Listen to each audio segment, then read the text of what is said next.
And starting with that, you said that companies need to redesign for AI operations and not just layer some AI on top of old systems.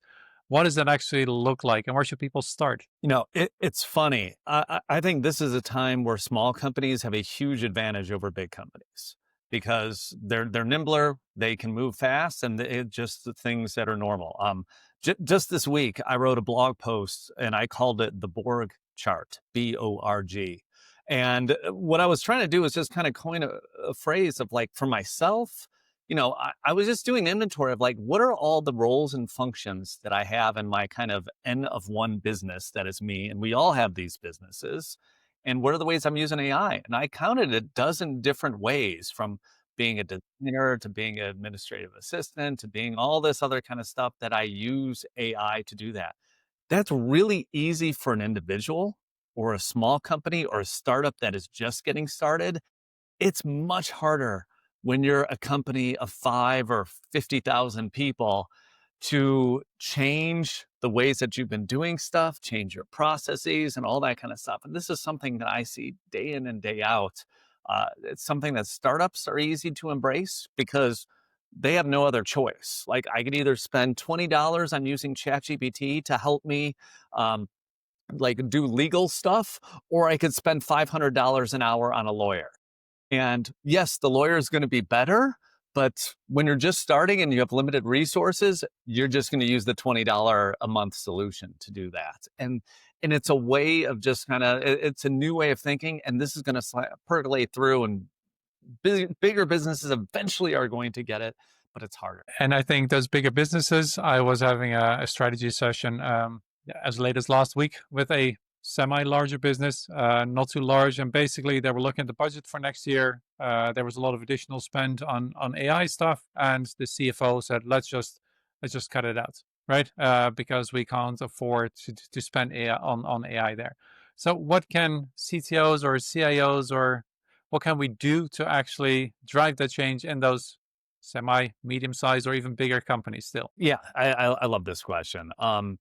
This is something that it's not going to give you ROI overnight. And it's going to give you have to realize there's going to be a lot of experiments and there's going to be a lot of failures along the way. It's not that you're just going to take a 1,000-person company and be AI first the next day.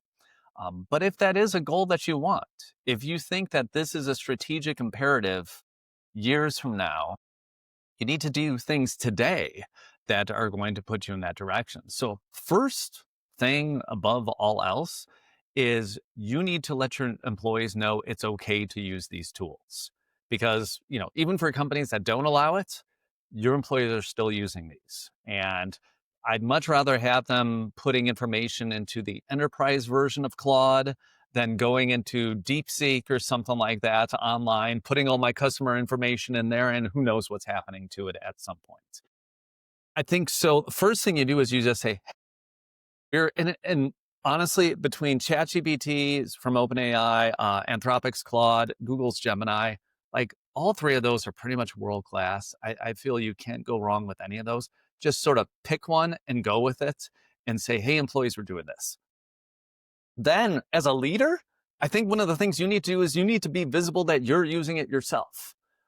So what I always advise companies is, start whatever you use, Slack, Teams, Zoom, whatever kind of messaging channel you have, create an AI channel in there. You as a leader in that company should be the first person that posts in that channel. And this should just be a way for you to just share what you're learning about. It's like, how are you using it?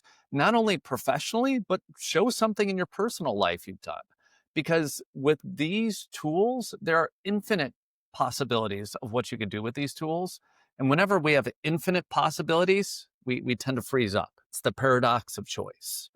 And with the paradox of choice, it makes it really hard to get started. So people need to see examples and things like that.